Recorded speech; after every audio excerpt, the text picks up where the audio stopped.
Welcome to the fourth episode of the Chirpin podcast. My name's Matt, and today we're going to talk a little bit about possibly Albert or Yachty coming back to the Cardinals as managers. We're going to talk about the first free agent signing of the season, and then we're going to get some game recaps going. Okay, so let's start with the Yachty and Pujols news. I'm going to bring up a article here. So it's a little bit old news. It pretty much dropped the day I did my last podcast. There was a report coming out that Pujols wants to manage a team sooner or later.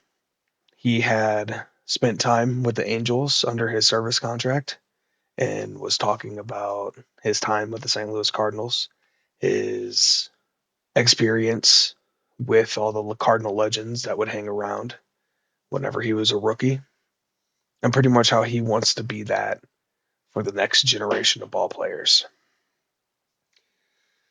I think the Cardinals need to hit this on the nail, and they need to get him right now. If they wait and he goes to another team, I feel like that could be a huge blunder. Don't want to miss out. And I think at this point, I'd take Pujols over Yachty, just for the simple fact that Pujols is ready, and he doesn't have distractions like Yachty has. When Yachty does want to manage, if Pujols is already the manager, I mean, I'm sure he'll go and find another team to manage for. And I don't think it rules out Yachty ever coming back to the Cardinals. I just think with the time right now, with Hein Bloom taking over and possibly moving on from Mall, how can you not bring Pujols in? Like I said in the first episode, he was my favorite player.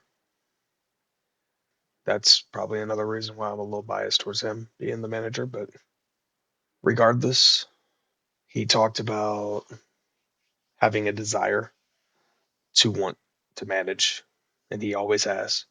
And I mean, Bernie Miklasz brought this up. He said that Pujols consistently learned off of La Russa, and that's true. Pujols was always there asking the questions, and he successfully led the Dominican team to win his Dominican team win the league there. There was a point in the season where they wanted to fire him, the fans did. And he turned it around and he brought them a championship. All around, I think he'd be a great manager. He has that Cardinal blood, and he could pass that knowledge down to the youth, which is lacking. All in all, the Cardinals, I think they should sign Pujols sooner rather than later. Next thing I want to talk about is the Phil Maton signing. So Phil Maton is a relief pitcher that the Cardinals actually had their eye on last offseason. He's a bit older at 32, and I know that's rustled some feathers because people want minor leaguers, obviously, in those positions, and the youngsters to see what they can do. But what he brings to the table is actually not bad. So he pitched for two teams last season. It was good for a 3.66 ERA in 64 innings pitched. He had a 4.26 FIP with a 110 ERA plus. That's not bad for the entire season. He started with the Tampa Bay Rays and was really rocky. He had an 88 ERA plus and a ERA over 4.5. It was rough with the Rays. That was in 40 games. But then when he got traded to the Mets, he put up another 31 games In that span, he had a 2.51 ERA in 28 innings pitched, a 159 ERA plus, with a WHIP at 0.8. I mean, that's some good stuff.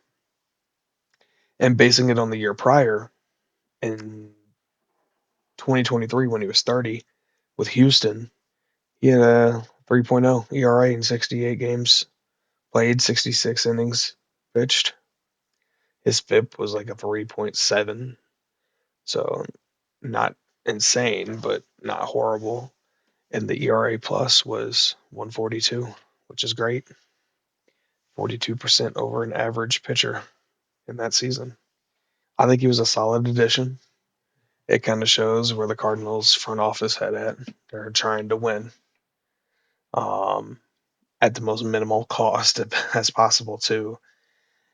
I think they're just trying to do their old sneak into the playoffs and hope it works. We'll see how the season plays out. Let's go ahead and get to Monday's game. So Monday's game, it was a blunder. 8-0 Mets. It was a poor start by Sonny Gray. And it's really standing out with the home run bug again. I think in spring so far, he has 6. And if I'm not mistaken, he had quite a few last season. Yeah, 21, which was a career high. And the home runs really is what killed him last season. He had a 3.12 FIP for the Cardinals, but his ERA was 3.84. So the home runs really hurt him, and he's already given up 6 this spring. Not good. I'd say it's just spring, but that excuse only works for so long. And especially whenever you're repeating problems from the season prior, that's not a good sign. Not at all. Hopefully he can pull it together. All right, in the bottom of the second, Jeff McNeil hit a double that scored 1 run. And then Luis Torrens hit a home run off of Sonny Gray, made it 3-0. And then Juan Soto hit a home run, made it 4-0. And then Mark Vientos hit another home run, made it 6-0. In that one start, Sonny Gray gave up, what was it? I guess 3 home runs. I gotta see if he was in for. No, so he gave up 2 home runs. So yeah, I mean, just not a good outing at all. Had 4 earned runs, 4 strikeouts, but it was 6 hits and 4 innings pitched. Bad, very bad. And what's worse is the home run bug is lingering. Okay, let's get to Tuesday's game. So Tuesday's game saw another Cardinal pitcher have a rough outing with Eric Fetty. He pitched 4 innings, gave up 7 hits, 6 earned runs, 1 walk, and gave up 3 homers. It was a bad outing for Fetty, obviously. His pitches weren't working. He was kind of all over the place, and they were just lighting them up. Give you a quick rundown of the game. Top of the second, Marlins get it started with a home run, makes it 2-0. Then another home run on top of the third. Nick Fortes made it 3-0. Lars Nootbaar hit a sac fly, put the Cardinals on the board, made it 3-1. Griffin Konane, I'm gonna butcher some of these names. singled on a line drive, scored a run, made it 4-1. And then Otto Lopez hit a home run, made it 6-1. Jose Barrero, who's been spectacular this spring, hit a single and scored 2 runs. So cut the lead in half, 6-3. Jonah McBride hit a sac fly, made it 7-3. Then Ivan Herrera hit a double, put another run on the board for the Cardinals and made it 7-4. Then Otto Lopez hit a homer, made it 8-4. And then Mervis hit a home run, made it 9-4. Cardinals were just giving home run after home run after home run to the Marlins. Then another single from the Marlins made it 10-4. Had a ground out, made it 11-4. And then another sac fly made it 12-4. And then the last run of the game came from Michael Hellman's sac fly, giving it a final score of 12-5. Not a great game, obviously, all around for the Cardinals. There's some inconsistencies in the offense that we'll talk about in a little bit. But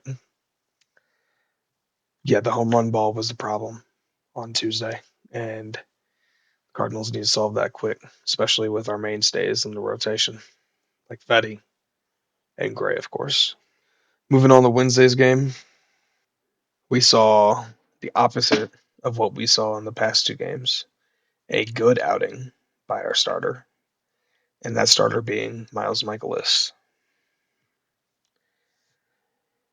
5 innings pitched, 5 hits, 1 earned run, 1 walk, and 3 strikeouts. He's a 3.29 ERA for the season so far. That's not bad at all. Summary is going to be pretty quick. There's 2 innings where scoring occurred, and it was for the Mets. Lindor hit a single, made it 1-0, and then top of the 9th, Lugo hit a home run, made it 2-0. That was it. And what makes this game concerning, right, is the Cardinals put a 0 on the board. And let me run down the people who started this game. Leading off, we had Wynn, then Donovan, Nootbaar, Arenado, Burleson, Gorman, Paez, Scott, and Ciani. 7 of those players are pretty much guaranteed to be on the MLB roster playing every day. And they all combined for no hits. The only 2 people who got hits is Scott and Paez. We had 8 strikeouts as a team, drew 2 walks. It was a horrible day for offense. And it's not like the Mets put out some ace, right? They put out Paul Blackburn, right? Like, he's no ace. Then they put out AJ Minter. And then they put out Danny Young. Then they put out this guy named Tyler Zuber. I haven't even heard of him. And then TJ Shook, another person that I've never heard of. Just shut the Cardinals offense down, and that's what suffered last season. That's why they weren't good. And if that happens again, the Cardinals can expect to not be good again this season. All right, let's move on. Thursday ended with a tie with the Astros. 1 run apiece. I'll start with the outing by Mats. It was a good outing. 4.2 innings pitched, 2 hits, 1 earned run, 2 walked on balls, and 3 strikeouts. He has a 2.63 ERA at the time of this week in the season. Spring season, sorry. And, he's not doing bad at all. If he's pitching like this, I'm not going to be super mad that he's in the rotation as long as he can consistently do it. It's just waiting for him to go down with an injury because you know what's going to happen. But other than that, with the scoring, Newbar hit a triple that scored 1 run, made it 1-0 in the top of the third, and then directly in the bottom of the third, the Astros answered back with a Yordan Alvarez single, and it tied it 1-1, and that was it. That was the end of the game. Touching base on the inconsistent offense, we went from scoring 5 runs. So we scored. Let's give it a rundown. So since last Saturday, we went 5, 6, 0, 5, 0, 1, and then Friday would be 3, and then Saturday, March 15th, 9. That is an inconsistent offense, something the Cardinals have been dealing with since 2021. We can't do that again. We can't. We got to get some consistency out of these guys, or we're going to have to start cutting them. All right, I'm going to get into Friday's game. All right, so Friday's game, we saw McGreevy take the mound and pitch another strong inning. 4 innings pitched, one earned run on 4 Ks, and that one earned run was on a home run. He has a 1.54 ERA this season, and he's pitched to the point to where they're considering a 6-man rotation. I wouldn't be mad about it. I would be more mad that McGreevy doesn't get a chance to start. He's been excellent. He was good last season at the end of the season, and he's been excellent so far in the spring. He's earned it more so than Fetty and Sonny Gray have, which I know they'll be in the rotation, but still.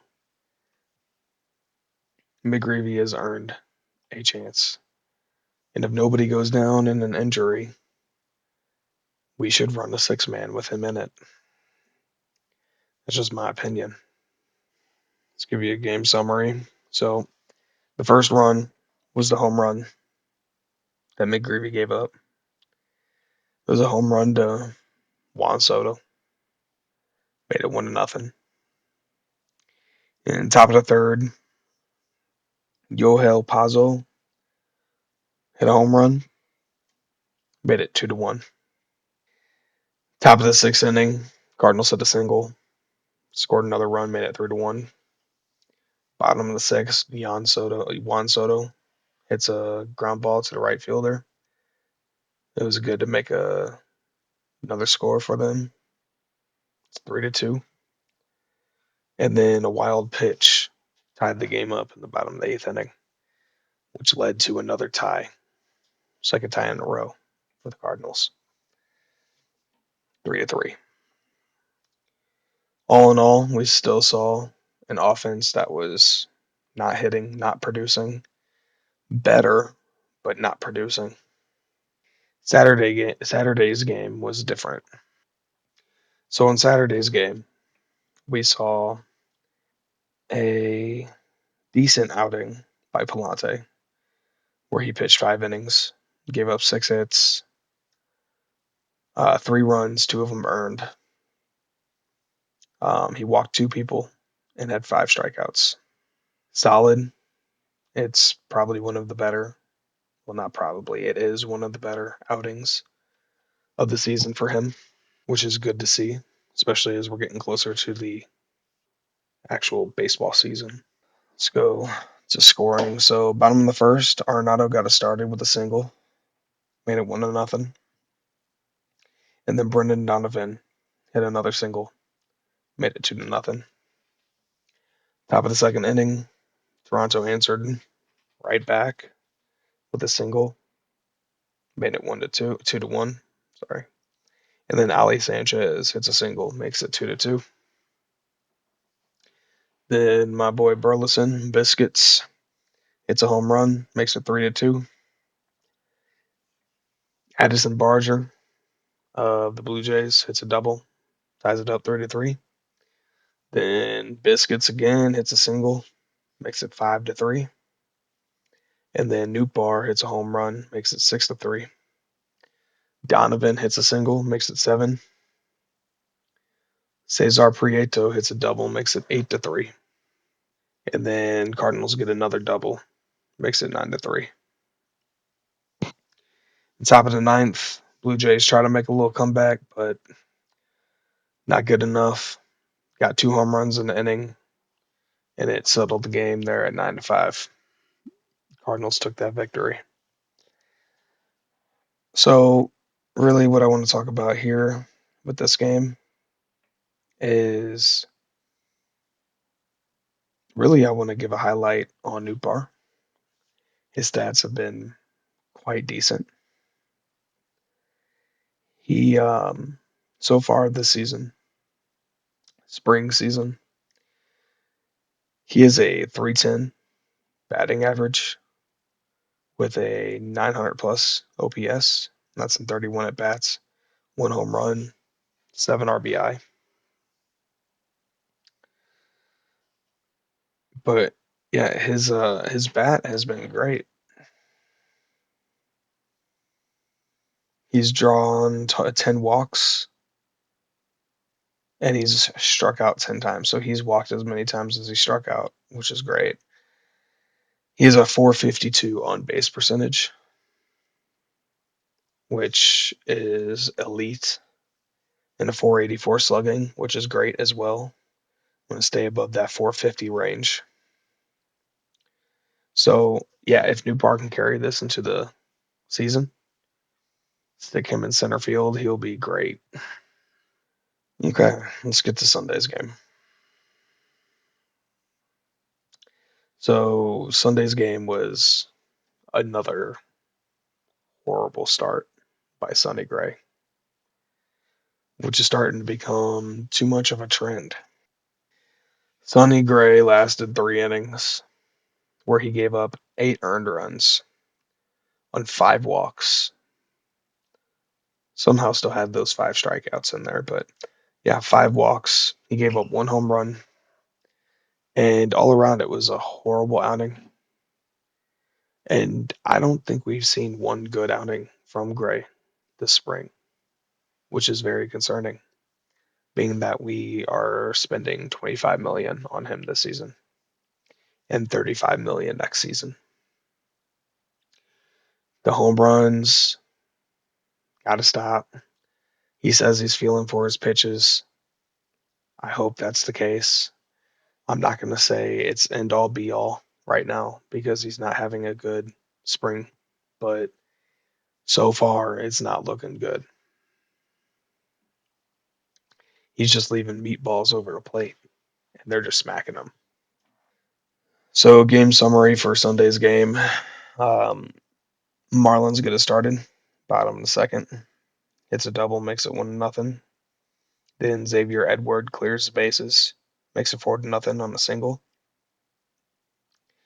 Highlighted by a throwing error by Ciani, just for all you Ciani fans who want him in the outfield for his defense.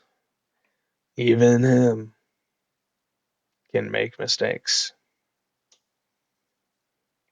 Okay, so bottom of the third, Jonah Bride, home run, 6-0. Albert Alamora Jr., double, 7-0. Then Xavier Edwards again, doubles, makes it 9-0.